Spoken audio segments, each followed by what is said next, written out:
আমাদের আজকের গল্পের নাম লোভের শেষ পরিণতি। লেখক সাইফুল্লাহ বাবু। পরিচয় মোহাম্মদ সাজিলের পিতা।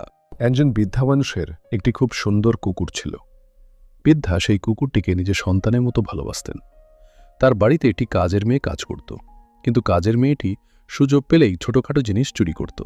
কুকুরটি সব বুঝতে পারত এবং তখনই জোরে জোরে চিৎকার করে সবাইকে সতর্ক করত। কুকুরটি দুটি ছোট ছোট বাচ্চাও ছিল।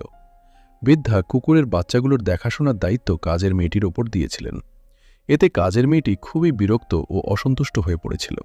সে মনে মনে কুকুরটির ওপর রাগ পুষে রাখত এবং সুযোগের অপেক্ষায় থাকত কুকুরটিকে শাস্তি দেওয়ার জন্য। একদিন বৃদ্ধা তার মেয়ের বাড়ি বেড়াতে গেলেন। যাওয়ার সময় কুকুর ও তার বাচ্চাগুলোর দেখাশোনার দায়িত্ব কাজের মেয়েটির হাতে দিয়ে গেলেন। বৃদ্ধা বাড়িতে না থাকায় সেই সুযোগে কাজের মেয়েটি আবার অনেক কিছু চুরি করতে শুরু করল। কুকুরটি বিষয়টি বুঝতে পেরে জোরে জোরে ডাকতে লাগল। সেই সুযোগে কাজের মেয়েটি কুকুরটির প্রতি নিজের জমে থাকা রাগ মেটাতে এক ভয়ঙ্কর সিদ্ধান্ত নিল। সে একটি লোহার চেন নিয়ে কুকুরটির গলায় বেঁধে বাড়ির পাশের বড় জলাশয়ের ধারে নিয়ে গিয়ে আটকে রাখল। কুকুরটির দুটি ছোট বাচ্চাকেও সে মায়ের কাছেই ছেড়ে দিল। ওরা ভয়ে মায়ের গা ঘেঁষে কাঁপতে কাঁপতে বসে রইল।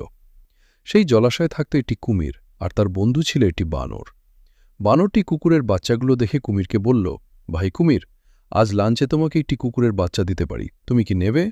কুমিরটি খুশি হয়ে বলল, হ্যাঁ বন্ধু, আর তার বদলে আমি তোমাকে অনেক কলা খাওয়ার সুযোগ করে দেব। আজ আপনারা দেখলেন গল্পের প্রথম অংশ। এই গল্পের বাকি অংশ দেখতে হলে আমাদের সাথেই থাকুন। আর এমন আরও সুন্দর ও মজার গল্প শুনতে আমাদের চ্যানেলটি অবশ্যই সাবস্ক্রাইব করে রাখুন। আমাদের চ্যানেলের নাম মোহাম্মদ সাজিল।